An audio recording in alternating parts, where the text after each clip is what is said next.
ನಮಸ್ಕಾರ, ಶುಭ ಸಂಜೆ ಪ್ರೀತಿಯ ವೀಕ್ಷಕರೆಲ್ಲರಿಗೂ ಕೂಡ ಇವತ್ತಿನ ಕಾರ್ಯಕ್ರಮಕ್ಕೆ ಆತ್ಮೀಯ ಸ್ವಾಗತ ಹೇಳ್ತಾ ಇರೋದು ನಾನು ಅನುಷಾ. ಇದೇ ಫೆಬ್ರವರಿ 12ನೇ ತಾರೀಕು ಈ ಬಾರಿಯ ಕುಬೇರ ಸಭೆ ಕಾರ್ಯಕ್ರಮ ಅಯೋಧ್ಯೆಯಲ್ಲಿ ನಡೀತಾ ಇದೆ. ನೀವು ಕೂಡ ಕುಬೇರ ಸಭೆ ಕಾರ್ಯಕ್ರಮದಲ್ಲಿ ಪಾಲ್ಗೊಳ್ಳಬೇಕು ಅಂತಂದರೆ ಸ್ಕ್ರೀನ್ ಮೇಲೆ ಬರ್ತಿರುವ ಸಂಖ್ಯೆಗೆ ಕರೆ ಮಾಡಿದಾಗ ನಿಮಗೆ ಸಂಪೂರ್ಣವಾಗಿರುವಂಥ ವಿಚಾರವನ್ನು ತಿಳಿಸ್ಕೊಡ್ತಾರೆ.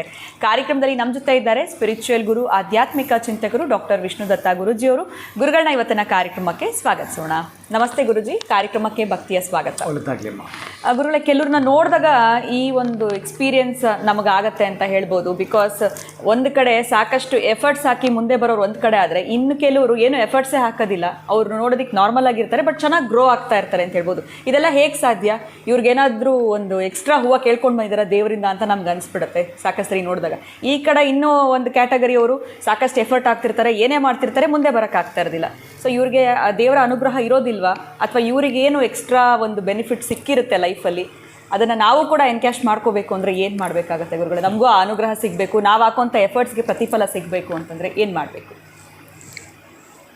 ಓಂ ವಿಶ್ವಸ್ಮೈ ನಮಃ. ಪ್ರೀತಿಯ ಬಂಧುಗಳೇ, ನನ್ನ ಒಂದು ಪ್ರಶ್ನೆಗೆ ನೀವು ಆನ್ಸರ್ ಮಾಡಬೇಕು ಇವತ್ತು. ಹಸು ಅಲ್ಲೇ ಇರುತ್ತೆ, ಅದಕ್ಕೆ ಕಟ್ಟಿರೋ ಹಗ್ಗ ಇದೆಯಲ್ಲ, ಹಸು ಅಲ್ಲೇ ಇದೆ, ಅದರ ಹಗ್ಗ ಹೋಗ್ತಾ ಇದೆ, ಏನಿದು? ನೀವು ಯೋಚನೆ ಮಾಡ್ತಾರೆ, ನಾನು ಮಾತಾಡ್ತಿರ್ತೀನಿ, ಏನಂತ ನಂಗೆ ಆನ್ಸರ್ ಮಾಡಬೇಕು. ಪ್ರೀತಿಯ ಬಂಧುಗಳೇ, ಏನು ಕೇಳಿದ ಪ್ರಶ್ನೆ ನಿಮಗೆ ಗೊತ್ತಿದೆ, ಇದಕ್ಕೆ ನೀವು ಆನ್ಸರ್ ಹುಡುಕಾಟ ಮಾಡಿ. ಅಲ್ಲರಿ, ಅವನು ಪಡೆದುಕೊಂಡು ಬಂದ ಭಾಗ್ಯ, ಅವನಿಗೆ ಬುದ್ಧಿ ಇಲ್ಲ ಗುರುಗಳೇ, ನಾಲೆಡ್ಜು ಇಲ್ಲ, ಅವನು ದಡ್ಡ ಮುಂಡೆದು ಏನೂ ಓದಿಲ್ಲ, ಅವನು 3 ದಿನಕ್ಕೊಮ್ಮೆ ಸ್ನಾನ ಮಾಡ್ತಾನೆ ಗುರುಗಳೇ. ಯಾವಾಗಲೂ ಅವನು ನೋಡಿ ಏನು ಬಿಸ್ನೆಸ್ ಗೊತ್ತಾ ಗುರುಗಳೇ, ಒಂದು ವಾಟ್ರ್ ಬಿಸ್ನೆಸ್ ಚೆನ್ನಾಗಿ ಮಾಡ್ತಾನೆ, ಏನೋ ಲಿಕ್ಕರ್ ಇಟ್ಕೊಂಡಿದ್ದಾನೆ, ಏನೇನೋ ಗುರುಗಳೇ, ಒಂದಲ್ಲ ಎರಡಲ್ಲ ಬೇಕಾದಷ್ಟು ವ್ಯಾಪಾರ ಮಾಡ್ತಾನೆ. ಮನೆ ತನಕ ಏನೂ ಇರಲಿಲ್ಲ, ಅವನು ಎಲ್ಲೆಲ್ಲೋ ಅಂಗಡಿ 2-3 ಅಂಗಡಿಗಳು ಮಾಡ್ಕೊಂಡಿದ್ದಾನೆ, ಏನೇನೋ ಎಷ್ಟು ಚೆನ್ನಾಗಿ ಬೆಳೆದಿದ್ದಾನೆ ಅಂತ ಕೆಲವರು ಹೇಳ್ತಾರೆ. ಇವ್ರದ್ದು ಎಂಥ ಹಾಪಾಪಿತನ ನೋಡಿ, ಅವನು ಬೆಳೀತಾ ಇರೋದಕ್ಕೆ ಅಸೂಯೆ ಪಡ್ತಾ ಇರೋದು. ಇದು ಅವನಿಗೊಂದು ನಿಧಿ ಸಿಕ್ಕಿದೆ ಅನ್ಕೊಂಬಿಡಿ ನೀವು, ನಿಮಗೆ ಹೇಳಲ್ಲ. ಅವನು ನಿಧಿ ಸಿಕ್ಕಿದೆ, ಅವ ಹೇಳೋದಿಲ್ಲ. ನಿಧಿ ಅಂದರೆ ಯಾವುದು? ಬರೀ ಬಂಗಾರನೇ ಭೂಮಿ ಮೇಲೆ ಕೈ ಹಾಕಿ ಎತ್ತಿಬಿಟ್ಟಿದ್ದೇನಂತಲ್ಲ. ಅವನಿಗೆ ಹಿಂದಿನ ಜನ್ಮದ್ದು ಇಷ್ಟು ದಿನಗಳ ನಂತರ ಇರಲಿಲ್ಲ, ಈಗ ಅವನಿಗೆ ಅದೃಷ್ಟದ ಬಗ್ಗೆ 2024 ಜನವರಿ 10ನೇ ತಾರೀಕು ಸಿಕ್ಕಿತು ಅಂತ ಅಂದ್ಕೊಳ್ಳಿ. ಯಾವುದೋ ಒಂದು ಅದೃಷ್ಟ ಕುಲಾಯಿಸ್ತವರನ್ನು ಹಾಗೆ ಮಾಡುತ್ತೆ, ಅದು ಗೊತ್ತಾಗಲ್ಲ. ಅವನನ್ನು ಗೊತ್ತುಪಡಿಸಲೇಬಾರ್ದು ಕೂಡ. ನೀವು ಅಷ್ಟು ನೀವೇನು ಹೇಳ್ತೀರೇನೋ, ನೀವು ಇಷ್ಟೆಲ್ಲ ಮಾತಾಡ್ತೀರಿ, ನೀವು ಈಸಿನಾ?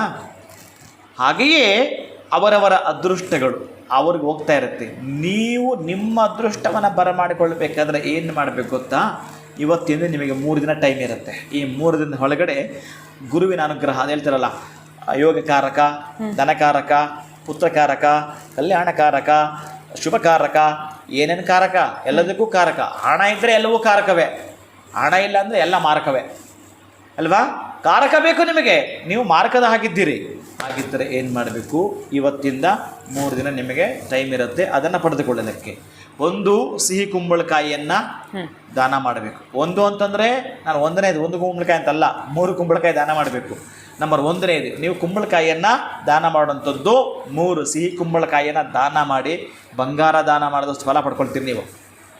ಒಂದು, ಗುರು ಯಾರಿಗೆ ವೀಕ್ ಆಗಿರ್ತಾನೋ ಜಾತಕದಲ್ಲಿ, ಪಾಪ ಪ್ರಯತ್ನ ಪಡ್ತಿರ್ತಾರೆ ಅವರು, ಏನು ಮಾಡಿದ್ರು ಅತ್ಲಾಗೂ ಇಲ್ಲ ಇತ್ಲಾಗೂ ಇಲ್ಲ, ಹಂಗೆ ಮಧ್ಯದಲ್ಲಿ ಸಿಲುಕಿ ವಿಲೆ ಅಂತ ತ್ರಿಶಂಕು ಸ್ಥಿತಿ ತಲುಪಿರ್ತಾರೆ. ಬಹಳ ನೋವಾಗುತ್ತೆ, ಪೈನ್ ಆಗುತ್ತೆ, ದುಃಖ, ದಾರಿಷ್ಟ್ಯ ಭಾವ ಕೊನೆಗಾಣದು. ಅವರ ಕನಸುಗಳು, ಅವರ ಹೇಟುಗಳು, ಅವರ ಹೊಡೆತಗಳು, ಅವರ ಪೆಟ್ಟುಗಳು ಹಾಗೇ ಬೀಳ್ತಿರ್ತವೆ ಅವರ ಬದುಕಿಗೆ.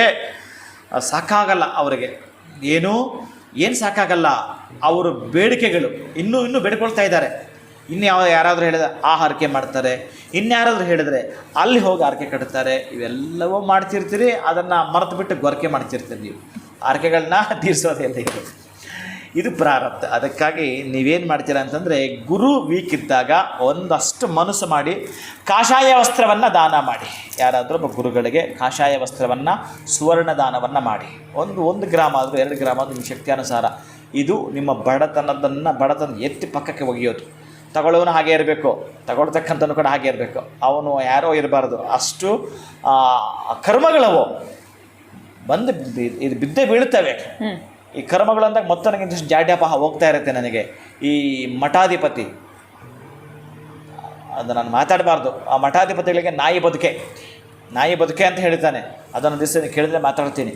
ಮೇಯ್ನ್ ಆಗಿರ್ತಾರೆ, ಯಾರ್ಯಾರು ಆಗಿದ್ದಾರೆ ಅವ್ರಿಗೆಲ್ರಿಗೂ ಕೂಡ ಯಾರು ಅಲ್ಲಿ ಮೋಸ ವಂಚನೆ ಕಪಟಾದಿಗಳನ್ನು ಮಾಡುತ್ತಾರೋ ಅವರಿಗೆ ಅಂತ ಹೇಳ್ತಾ ಇರುತ್ತೆ ಅದು. ಅದಕ್ಕಾಗಿ ನೀವು ವಸ್ತ್ರದಾನವನ್ನು ಮಾಡುವಂಥದ್ದು, ಸುವರ್ಣದಾನವನ್ನು ಮಾಡುವಂಥದ್ದು ಈ 3 ದಿನ ಮಾಡಬೇಕು. ಸುವರ್ಣದಾನ 3 ದಿನ ಆಗಲ್ಲ ಗುರುಗಳೇ, ಅದಕ್ಕೆ ನೀವು 3 ದಿನ ಮಾಡೋಕ್ಕಾಗಲ್ಲ ಅಂತಲೇ ಕುಂಬಳಕಾಯಿ ಹೇಳ್ತಾ ಇದ್ದೀನಿ. ಆ ಕುಂಬಳಕಾಯಿಯನ್ನು 3 ದಿವಸ ಕಂಟಿನ್ಯೂ ಯಾರಿಗಾದರೂ ನಿಮ್ಮ ಅಕ್ಕಪಕ್ಕ ಇರ್ತಕ್ಕಂಥ ಬ್ರಾಹ್ಮಣರಿಗೋ ಪುರೋಹಿತರಿಗೋ ಅಥವಾ ಬಡವರಿಗೋ ದಾನ ಮಾಡಿ. ಕೊನೆ ದಿವಸ ಯಾರಿಗಾದರೂ ಒಬ್ಬ ಗುರುಗಳಿಗೆ ನೀವು ಕುಂಬಳಕಾಯಿ ಜೊತೆಗೆ ಆ ಒಂದು ದಾನವನ್ನು ಮಾಡಿಕೊಳ್ತಾ ಅವ್ರ ಕಡೆಯಿಂದ ಅಕ್ಷತೆ ತೆಗೆದುಕೊಂಡು ನೀವು ಇಟ್ಕೊಳ್ಳಿ ಸಾಕು. ಅವನು ಹೇಗೆ ಬೆಳೆದ ಅದನ್ನು ನೀವು ಇನ್ನೊಬ್ಬರ ಜೊತೆ ಹೇಳಕ್ಕೆ ಹೋಗಬೇಡಿ, ಕೇಳಕ್ಕೆ ಹೋಗಬೇಡಿ. ನಾನು ಅವನಿಗಿಂತೂ ಚೆನ್ನಾಗಿ ಬೆಳಿಬೇಕು ಗುರುಗಳೇ ಅನ್ನೋ ಮನೋಭಾವ ಇಚ್ಛೆ ನಿಮಗಿತ್ತು ಅಂತಂದರೆ ಮಾತ್ರ ಗುರುವಿನ ಕೃಪೆ ಪಡ್ಕೊಳ್ತಕ್ಕಂಥದ್ದು. ಅಲ್ಲಿಂದ ನೀವು ಪ್ರತಿನಿತ್ಯ ಒಂದು ತಾಮ್ರದ ಚೆಂಬಿನಲ್ಲಿ 6 ಗಂಟೆಗೆ ರಾತ್ರಿ ಅದು ಚೆಂಬು ತುಂಬ ನೀರಿಡಿ, ಬೆಳಗ್ಗೆ ಸೂರ್ಯನ ತೋರಿಸ್ಬಿಟ್ಟು ಗಾಯತ್ರಿ ಮಂತ್ರದೊಂದಿಗೆ ಆ ಸೂರ್ಯದೇವನಿಗೆ ಯಾವುದಾದ್ರೂ ಮೇಲೆ ತೋರಿಸ್ತಾ ಇದ್ದಂಗೆ ಕೆಳಗಡೆ ಯಾವುದೋ ಗಿಡ ಇರಬೇಕು, ಆ ಗಿಡಕ್ಕೆ ಹಾಕ್ತಾನೇ ಇರಬೇಕು. ನಿಮ್ಮ ಕಡು ಬಡತನ, ನಿಮ್ಮ ದಟ್ಟ ದಾರಿದ್ರ್ಯ ತೊಳೆಯಲು ಈ ಒಂದು ತಾಮ್ರದ ಚೆಂಬಿನಿಂದ ನಮಗೆ ವಿಶ್ವತ ಚಕ್ಷು, ಕಣ್ಣಿಗೆ ಕಾಣೋ ಭಗವಂತ, ಕಣ್ಣಿಗೆ ಕಾಣೋ ದೇವರು ಅವನಾದ್ದರಿಂದ ಅವನಿಗೊಂದು ಅರ್ಘ್ಯವನ್ನು ಕೊಟ್ಟು ಬಿಡಿ. ನೀವು ನಿಮ್ಮದನ್ನು ಪಡೆದುಕೊಳ್ಬಿಡಿ. ಇಷ್ಟನ್ನು ಮಾಡಿಕೊಳ್ಳಿ. ನೀವು ಶ್ರೀಮಂತರಲ್ವಾ ಚೆಕ್ ಮಾಡಿ.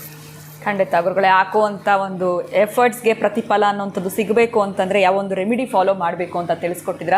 ತುಂಬ ಜನಕ್ಕೆ ಈ ಒಂದು ಯೋಚನೆ ಬಂದಿರುತ್ತೆ, ನಮ್ಮ ಕಣ್ಮುಂದೆ ಬೆಳೆದು ಬಿಡ್ತಾರೆ, ನಾವು ಆಗ್ತಿರಲ್ಲ ಅಂತ. ಅಂಥವ್ರು ಇದನ್ನು ಫಾಲೋ ಮಾಡಿದ್ರೆ ಅವರಿಗೆ ಈ ಚೇಂಜಸ್ ಆಗುತ್ತೆ ಅಂತ ಹೇಳ್ಬೋದು. ಬಹಳ ಧನ್ಯವಾದಗಳು ತಮಗೆ. ನಮಸ್ಕಾರ. ನಮಸ್ಕಾರ ಅಮ್ಮ. ನೀವು ಅದಕ್ಕೆ ಆನ್ಸರ್ ಮಾಡಬೇಕಲ್ಲಮ್ಮ. ಖಂಡಿತ ಗುರುಗಳೇ, ನೀವೇ ಉತ್ತರ ತಿಳಿಸ್ಬಿಡಿ. ಮರ್ತೋಗ್ತೀನಿ ಮತ್ತೆ, ಪಾಪ ಜನ ಹುಡುಕಾಟ ಮಾಡ್ತಾರೆ. ಅದೇ ಇದು ಅವನಿಗೆ ಯಾರಿಗೋ ಇತ್ತಲ್ಲ, ಅದು ಗೊತ್ತಾಗಲ್ಲ.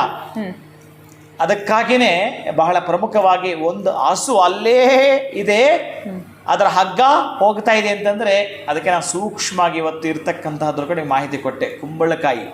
ಕುಂಬಳಕಾಯಿನೇ ಹಸು, ಅದು ಇದ್ದ ಜಾಗದಲ್ಲಿ ಇರುತ್ತೆ, ಅದರ ಬಳ್ಳಿ ಹೋಗ್ತಾ ಇರುತ್ತೆ. ಅದು ಹೇಗೆ ಬೆಳೆಯುತ್ತೋ ನೋಡ್ತೀರಾ ನೀವು, ನೋಡೋಕ್ಕಾಗುತ್ತೆ ನೀವು. ನಾಳೆ ಬಂದು ನೋಡಿ, ನಾಳೆ ನೋಡಿ, ಇನ್ನೊಂದು 10 ಜನ ಬಿಟ್ಕೊಂಡು ಅಷ್ಟು ಬೆಳೆದಿರುತ್ತೆ. ಹಾಗೆ ನೀವು ಬೆಳಿತೀರಿ. ಬೆಳವಣಿಗೆಗಳು ನೀವು ಬೆಳೆಯಬೇಕಾದರೆ ಭಗವಂತನ ಕೃಪೆ ಇರಬೇಕು. ಹಾಗೆ ಹಸು ಒಂದು ಕಡೆ ಇರುತ್ತೆ, ಅದರ ಹಗ್ಗ ಹೋಗ್ತಾನೇ ಇರುತ್ತೆ. ಅವನು ಹೇಗೋ ಅದು ಸಿಕ್ಕಿದೆ ಅವನಿಗೆ, ಆ ಮೂಲ ಹಿಡ್ಕೊಂಡು ಅವನು ಹೊರಟ.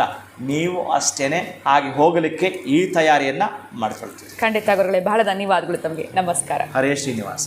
ಗುರುಗಳು ಕೇಳಿದಂಥ ಪ್ರಶ್ನೆಗೆ ಖಂಡಿತ ಸಾಕಷ್ಟು ಜನ ಯೋಚನೆ ಮಾಡ್ತಿರ್ತೀರಾ, ಉತ್ತರ ಹೇಳಲಿಲ್ವೇ, ಕಮೆಂಟ್ ಮುಖಾಂತರ ಕೇಳಬೇಕು ಅಂತ. ಗುರುಗಳೇ ಅದಕ್ಕೆ ಉತ್ತರವನ್ನು ತಿಳಿಸ್ಕೊಟ್ಟಿದ್ದಾರೆ. ಇವತ್ತಿನ ವಿಡಿಯೋನ ಮುಗಿಸುವಂತಹ ಸಮಯ ಆಗಿದೆ. ಮುಂದಿನ ವಿಡಿಯೋನಲ್ಲಿ ತಮ್ಮನ್ನು ಭೇಟಿ ಮಾಡ್ತೀನಿ. ನಮಸ್ಕಾರ.